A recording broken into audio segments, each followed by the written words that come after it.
o que esté por alguna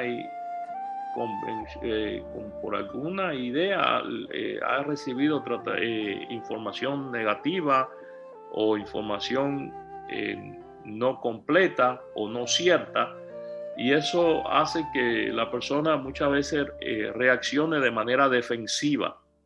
Y la medicina complementaria, particularmente cuando viene de origen profesional, como es la medicina tradicional china, que es una medicina no solamente profesional, pero también controlada, una medicina licenciada, igual que la medicina convencional, pues no debe de verse como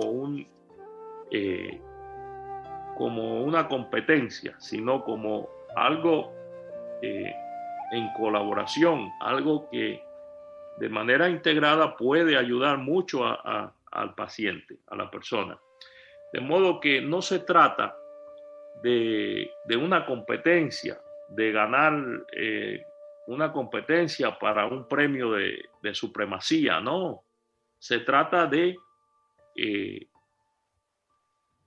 cooperar, de ver de qué manera se puede optimizar o mejorar los resultados para el paciente, que es en realidad la prioridad, ¿no? Es por lo que trabajamos. Entonces, en vez de ver la medicina tradicional china como una competencia, que yo pienso que por eso es que algunos, no todos, pero responden de manera negativa, deberían de entender que no se trata de ganar una competencia, de quién es, o sea, la supremacía, la medicina oriental o la medicina convencional, o que yo debo ganar, ¿por qué yo debo ganar? No, no se trata de ganar. Quien va a ganar es el paciente.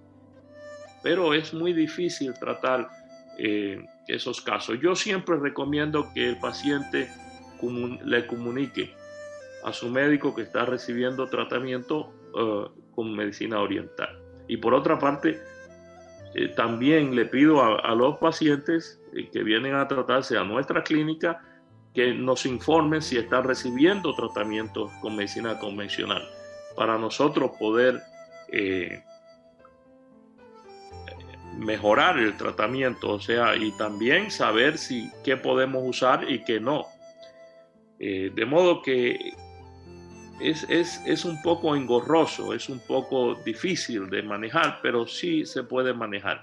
Y en casos ya difíciles donde su médico le dice, que lo he visto también, su médico le dice, bueno, pues mira, si recibes tratamiento con medicina china, no te puedo atender más. Tan drástico. Sí ha ocurrido. Si recibes tratamiento con medicina oriental, no te puedo hacer cirugía. O si recibes tratamiento con medicina oriental, no te puedo hacer quimioterapia. En vez de investigar, o incluso le dice al paciente, no uses eso porque te hace daño o no te va a hacer bien. Y no es cierto, es lo más lejos de la verdad. Lo menos que puedes esperar de un médico es que le diga al paciente, mira, o lo más honesto, yo no soy médico en medicina oriental, yo no tengo ese conocimiento, pero lo voy a investigar.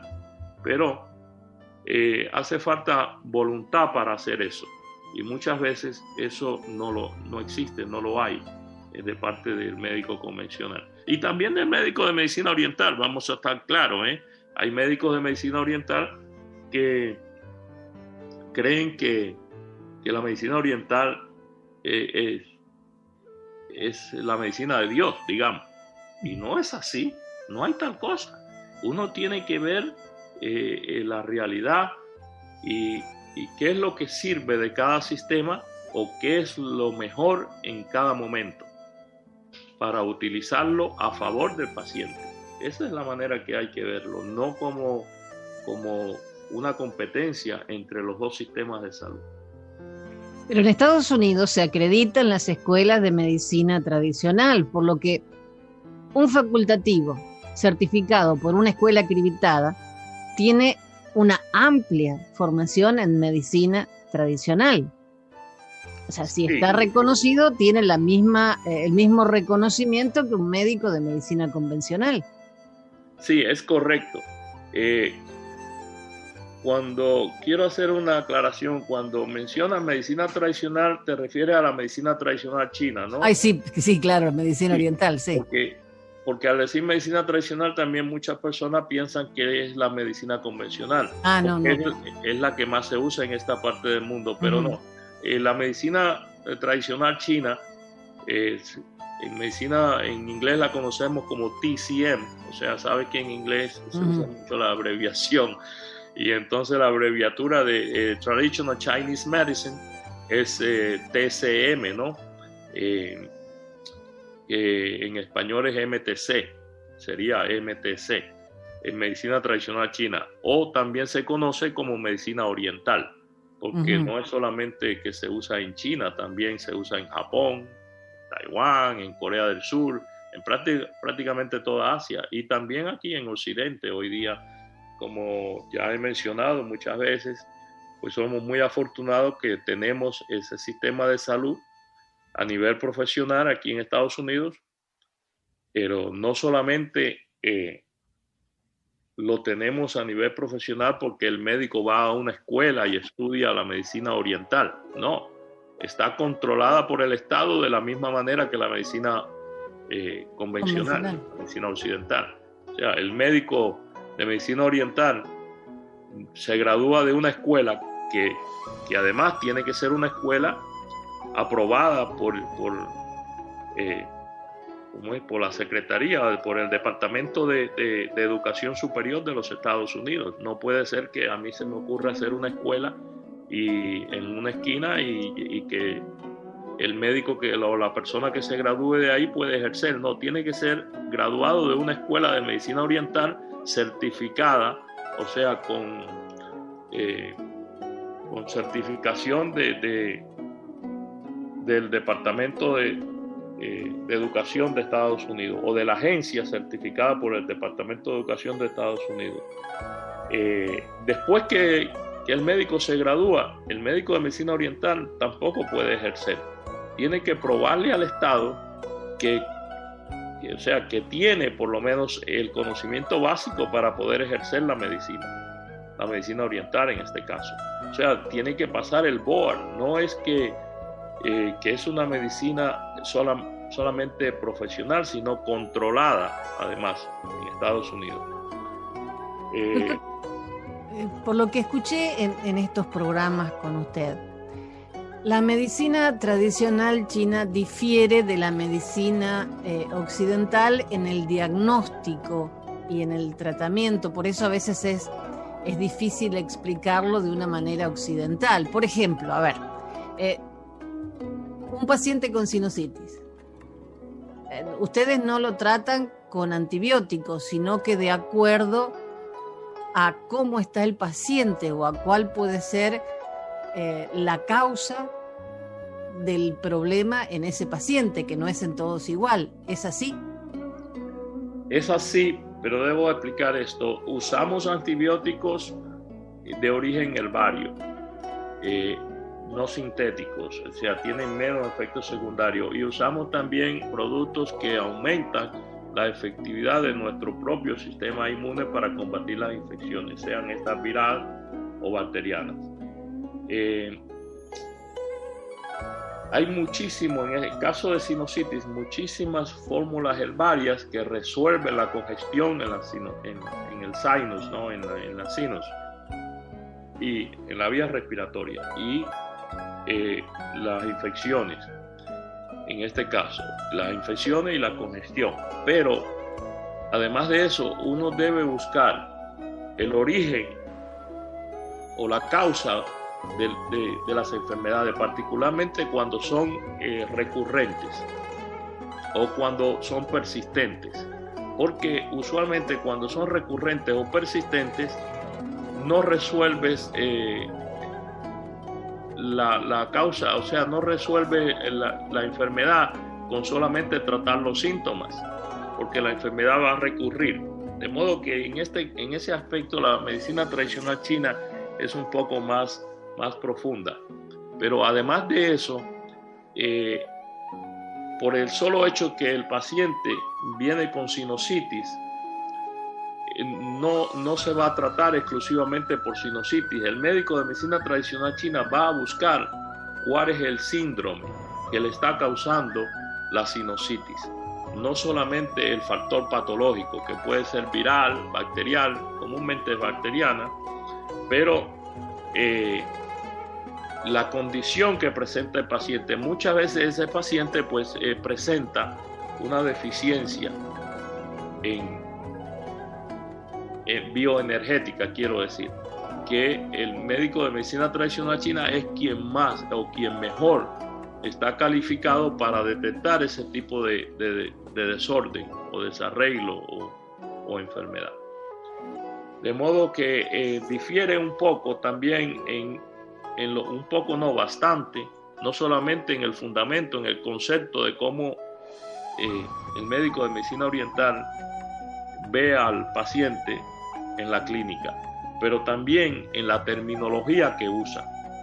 No siempre se usa la misma terminología. Un paciente viene con sinusitis, por ejemplo, como acabas de mencionar, y puede ser que el paciente tenga una condición de lung yin deficiency o exceso o lung heat, por ejemplo, o sea, traducido al español sería calor en el pulmón o calor pulmonar o deficiencia yin del pulmón. Ese tipo de terminología ni lo entiende el paciente ni lo entiende el médico convencional, a no ser, quiero decir, que haya estudiado la medicina tradicional china. Pues son términos que no, de otra manera no lo entendería. Pero pongámoslo de esta manera. Yo siempre cito este ejemplo porque es muy fácil de entenderlo.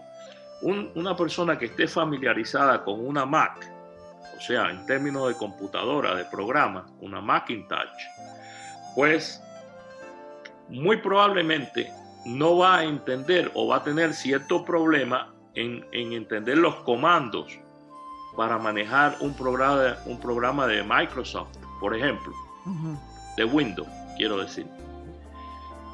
Quiere decir esto que una computadora, porque use diferentes comandos o diferentes formatos para resolver un problema, no funcione o no sirva. No, los dos hacen lo mismo porque realmente el paciente es el mismo. El cuadro clínico que presenta el paciente es el mismo, no importa si está frente a un médico de medicina oriental o un médico de medicina convencional. Es el camino, la metodología o en este caso el tratamiento que usa puede ser diferente, pero para conseguir el mismo objetivo. Ahora vamos a otro paso mayor. Bueno, ¿quiere decir esto que funciona o no funciona? Claro que funciona porque los resultados son buenos. Si los resultados son buenos, el tratamiento es efectivo. ¿Me explico? Si una persona tiene una infección bacteriana y el médico convencional lo trata con antibióticos, o sea, elimina el factor patogénico y resuelve la infección, ¿verdad?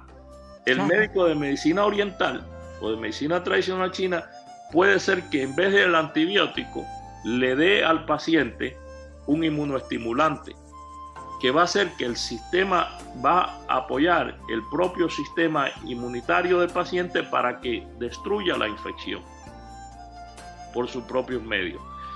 Y los dos consiguen lo mismo. Ahora, ¿cómo de manera integrada el tratamiento es superior? Muy fácil. Hay infecciones que son fuertes, son infecciones crónicas o agudas, quiero decir en este caso, y puedes usar antibióticos.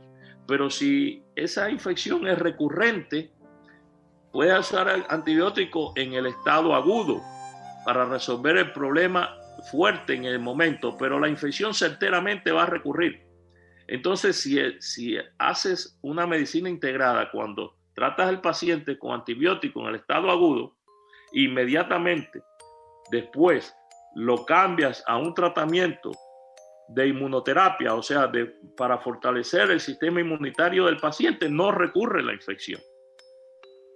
Y ese es el éxito de la medicina integrada. O sea, la ventaja que tiene entender de cómo usar la medicina integrada. De modo que no importa cuál sea el sistema, el programa que se use, como puse un ejemplo, ¿no? La Macintosh o la Windows, las dos van a hacer lo mismo.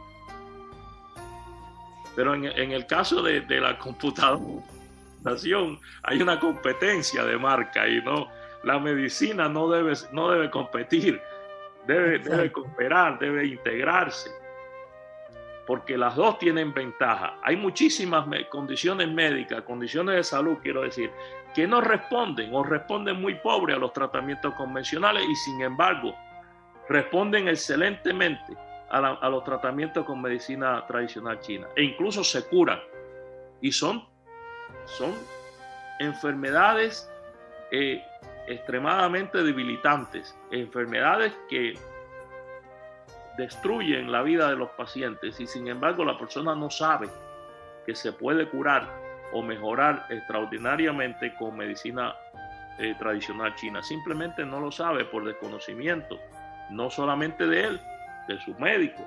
¿Y por qué es esto? ¿Es porque el médico quiere? No, realmente no. Simplemente es que el médico de medicina occidental, acá en Occidente, de medicina convencional, como llamamos, recibe muy poco o ninguna información durante su preparación sobre la medicina tradicional china o sobre otros tratamientos de medicina complementaria con evidencia clínica comprobada. Porque también ocurre esto.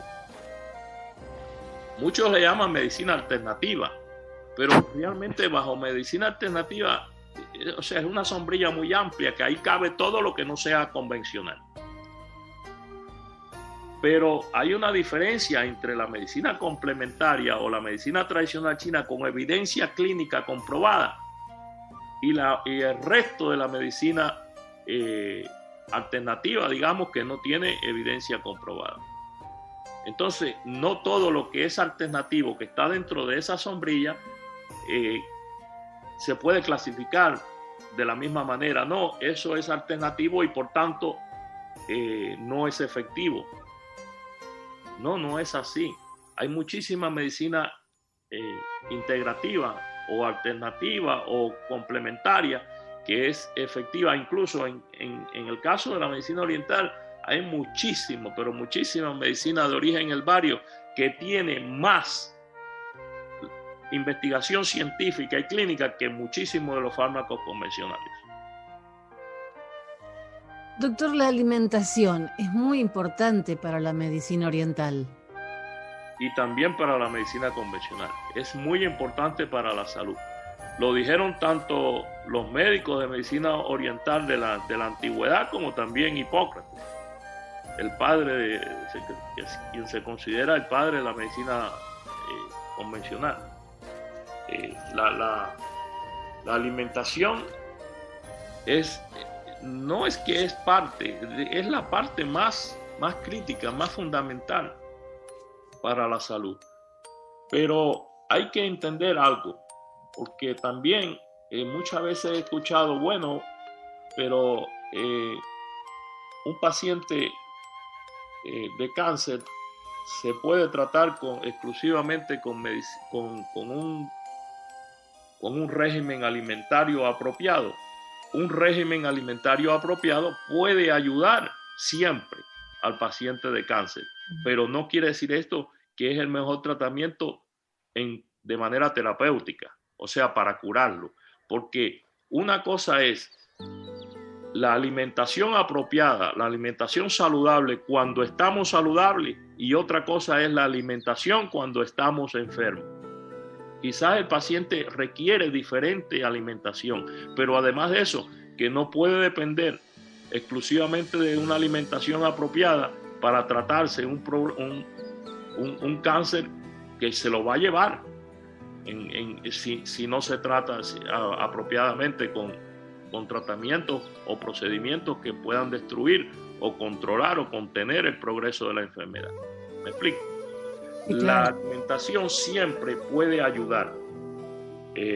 Incluso sabemos que un paciente oncológico no debe consumir azúcar en exceso. ¿Y por qué? Muchas veces uno escucha decir, no, todas las células del cuerpo usan ATP, o sea, la energía, la glucosa, para vivir. Y eso es cierto, pero las células cancerosas la metabolizan diferente. Tienen un metabolismo mucho más rápido que las células normales, porque necesitan secuestrar glucosa para crecer más rápido. Secuestran alto contenido, cantidad, quiero decir, de glucosa y de hierro, para ellas crecer más rápido. De modo que uno no se va a curar por el solo hecho, si uno tiene un cáncer, no se va a curar por el solo hecho de dejar de comer azúcar.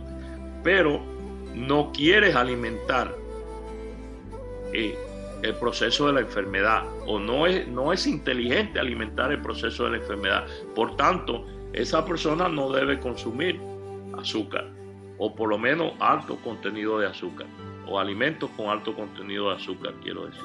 Ahora viene otra pregunta. Bueno, y si ese es el caso, ¿por qué entonces esperar a estar enfermo para dejar de comer azúcar? Y es muy válida esa pregunta. ¿Debemos de comer azúcar? Bueno, no es que debamos, pero podemos. Ahora de manera limitada, de manera controlada, de manera moderada, quiero decir, no de manera descontrolada y excesivamente todos los días. Hay personas que comen una libra, se comen fácilmente, cuando lo sumas todo lo que han comido durante el día, fácilmente 1 libra de azúcar diario. Wow. Y realmente, bueno, sabes que yo viajo mucho y lo veo en los aviones. Bueno, ahora no están dando, por el hecho de la pandemia, no están dando mucho que comer o tomar, pero en los aviones ves que te dan un desayuno y todo es azúcar ahí, todo, y encima la persona pide café y le pone más azúcar. Y yo te voy a decir, de cuando te dan una cena o un almuerzo, pues alto contenido de azúcar, pero se toma una soda y después, o un refresco, quiero decir, aquí le llamamos soda en Estados Unidos, y luego después del postre una soda y luego después un café, y todo con azúcar. Y eso es día tras día, es un abuso tremendo a nuestro organismo. Doctor, ya se nos están yendo los últimos segunditos del programa. La oficina del Dr. Lam está en el 7360 de Coral Way y el teléfono es 305-267-4560. Gracias, doctor. Nos reencontramos, Dios mediante, el próximo lunes. Dios mediante. Gracias, Jenny. Gracias, Tito. Este programa ha sido posible gracias a TCM Physicians, la clínica del doctor Marcelo Lam en Miami. El teléfono 305-267-4560. Vida con Salud se transmite cada lunes a las 8 p.m. y sábados 6 a.m. Les deseamos salud y suerte.